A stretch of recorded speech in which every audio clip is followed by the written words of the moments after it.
یہ آپ کے سامنے احد پہاڑ ہے جس پہ اکثر رسول اللہ صلی اللہ علیہ وآلہ وسلم تشریف لایا کرتے تھے۔ بسم اللہ الرحمن الرحیم، السلام علیکم۔ آج میں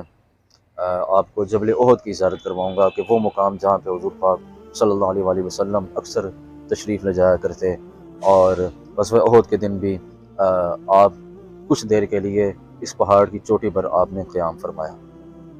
غزوہ احد کے بارے میں حضور پاک صلی اللہ علیہ وسلم کی کئی احادیث ہیں۔ آپ نے فرمایا کہ یہ مجھ سے محبت کرتا ہے، میں اس سے محبت کرتا ہوں، اور پھر آپ نے فرمایا کہ یہ مکمل جو پہاڑ ہے جو تقریباً 7-8 کلومیٹر کے اوپر محیط ہے، یہ پورا کا پورا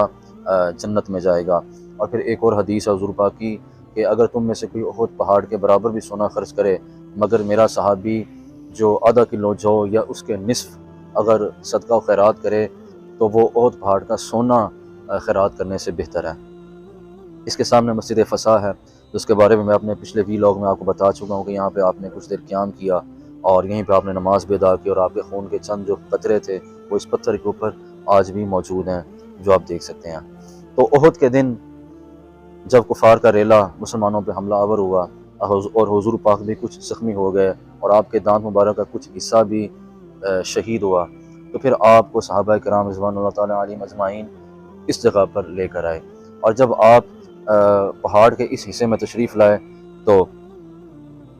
حضرت سعد بن ابی وقاص اور حضرت دجانہ رضی اللہ تعالیٰ عنہ وہ جو تیر آپ کی طرف آ رہے تھے ان کو بڑی مہارت کے ساتھ وہ روک رہے تھے، اور یہ جو آپ خالی جگہ دیکھ رہے ہیں پہاڑ کا یہ جو منہ کھلا ہوا ہے،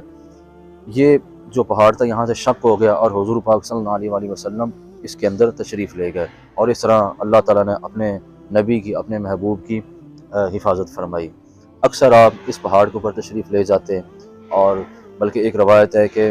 ایک دفعہ حضرت ابوبکر، حضرت عمر، حضرت عثمان بھی آپ کے ساتھ تھے، تو جو پہاڑ تھا وہ تھوڑا سا ہلا، یعنی اس کو وجد آیا، تو اکثر جب بھی آپ پہاڑ پہ جاتے تھے تو وہ پہاڑ ہلنے لگتا ہے، تو آپ نے فرمایا کہ اے احد ٹھہر جا، آج تجھ پہ ایک صدیق اور 2 شہید بھی آئے ہیں۔ تو اس طرح احد پہاڑ کی یہ آپ کے ساتھ والیانہ محبت اور عقیدت تھی۔ یہ آپ دیکھ سکتے ہیں کہ اب ہم پہاڑ کے اس حصے پر آ گئے ہیں کہ جہاں پہ حضور پاک صلی اللہ علیہ وآلہ وسلم تشریف لایا کرتے تھے، اور ادھر اکثر آپ قیام فرماتے، اراد و وظائف کرتے اور اللہ تعالیٰ کی یاد میں مشغول رہتے۔ اب انہوں نے سعودی گورنمنٹ نے خاردار تار لگا کے اس کو بند کر دیا ہے۔ پہلے پہاڑ کے اوپر جانے کی اجازت تھی، مگر 1-2 ناگہانی وجوہات کی بنیاد پر اب پہاڑ کے اوپر جانے سے منع کر دیا، تو اس لیے میں آپ کو نیچے سے ہی یہ ساری ویڈیو دکھا رہا ہوں۔ یہ جو آپ دیکھ سکتے ہیں یہ وہ پہاڑ ہے جس نے اپنی آنکھوں سے رسول اللہ صلی اللہ علیہ وآلہ وسلم کی زیارت کی ہے، حضور پاک کو دیکھا ہے، اور یہ پہاڑ بڑا خوش قسمت ہے اور جنتی پہاڑ ہے۔